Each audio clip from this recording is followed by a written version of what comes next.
માગ્યું હતું અને ટાઈમે મેં વિનંતી કરી હતી કે મારા મામેરામાં હીરા નથી જોતા, મોતી નથી જોતા, મારા ઢાલામાં બીજું કાંઈ નથી જોતું, પણ તમે ગરીબ સમાજની દીકરીને વોટ આપીને ધારાસભ્ય બનાવજો, તમારું વોટ હું એને લઈ જવા દઉં એવી કુવાસી તરીકે તમને બધાને વિનંતી કરીને મામેરું માગ્યું હતું। 2018માં તમે મારું મામેરું ભર્યું, રાજકીય ઘણા ઉથલ પાથલ થયા, બધા મીડિયાવાળા, ભારતીય જનતા પાર્ટી વાળા બધાએ વગોડા ચાલુ રાખ્યા કે ગેનીબેન તો રાજીનામું આપશે અને એ ટાઈમે મેં એમને કીધું હતું કે અમારા ભારતીય સંસ્કૃતિમાં જ્યારે બેન દીકરી કોઈ મામેરું માગીને સત્તા સ્થાને આવે ને તો એ મામેરાની કિંમત શું છે ને સંસ્કૃતિ શું છે ને એ હું ભલી ભાતે જાણું છું। હું જિંદગીભર મારા બાપ વિધાનસભાના મતદારોનો ક્યારે વેપાર ના થાય, હું કોંગ્રેસનો ઝંડો લઈને તિરંગો લઈને મારી અંતિમ વિધિ થાય ત્યાં સુધી હું કોંગ્રેસની અંદર રહેવાની છું। તમારે એમાં કોઈ ચિંતા કરવાની જરૂર નથી।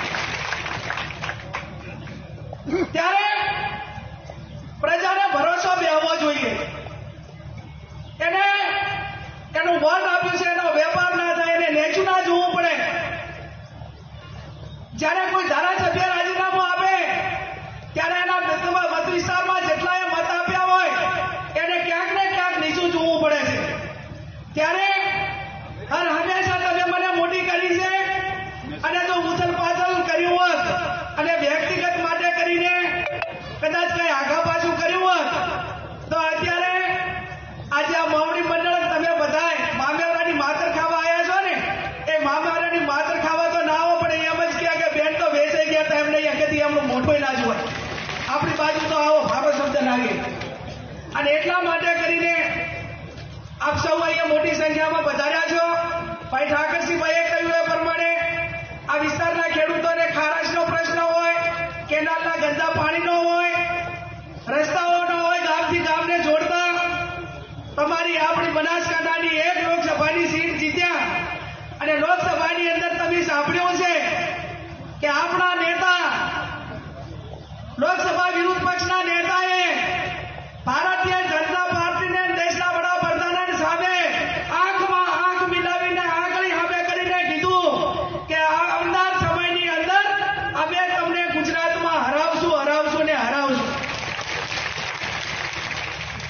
એનો કારણ તમે એમ માનો કે આજે આવડું મોટું સન્માન એ સમગ્ર ગુજરાતે નેતૃત્વએ અને તમામ સાધુ સંતોએ, જ્યારે હું લોકસભામાં ગૌ માતાને રાષ્ટ્રીય માતાનો દરજ્જો મળે, ગૌશાળાને સબસિડી મળે, ગૌચરો ખુલ્લા થાય, જે પશુઓ ખરીદીને એના પ્રોટેક્શન માટે કે એને જ્યારે કોઈ કારણોસર એનું મૃત્યુ થાય એના વીમા માટે જીએસટી હટાવવાની વાત હોય, આવી અનેક વાતો જ્યારે મને બોલવાનો સમય મળ્યો ત્યારે લોકસભામાં મૂકી સમગ્ર દેશના સાધુ સંતોએ અભિનંદન આપ્યા। શંકરાચાર્યજીએ તાલ કટોરા સ્ટેડિયમમાં બોલાવીને સન્માન કર્યું।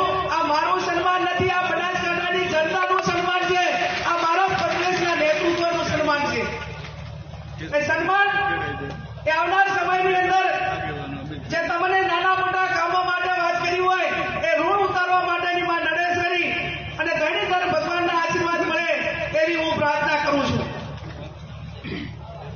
આ વિધાનસભાની પેટા ચૂંટણી આવવાની છે। આજે ત્રણેય જેટલા ઉમેદવારો આપણા ભારતીય જનતા પાર્ટી જેટલા ઉમેદવારો નથી, જેમ એમના લોકસભામાં 70 જણા માગણીદાર હતા એમ આમાં પણ હું માનું ત્યાં સુધી 25, 26, 28 આંકડો પહોંચ્યો છે પેટા ચૂંટણીની ટિકિટ માટે।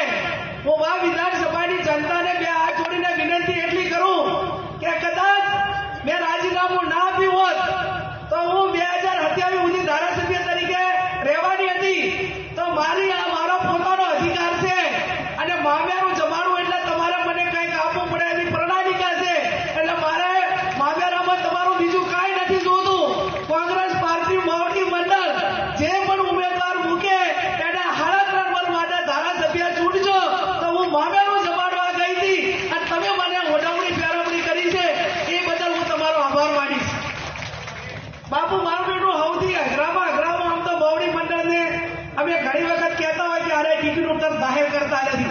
મને હવે ખબર પડી કે આ ટિકિટ જાહેર કરવી, ટિકિટ આપવી અને એનો નિર્ણય લેવા કેટલો અઘરો છે. મને હવે બાપુ થોડી ખબર પડી કે આ બહુ અઘરું કામ છે એમ.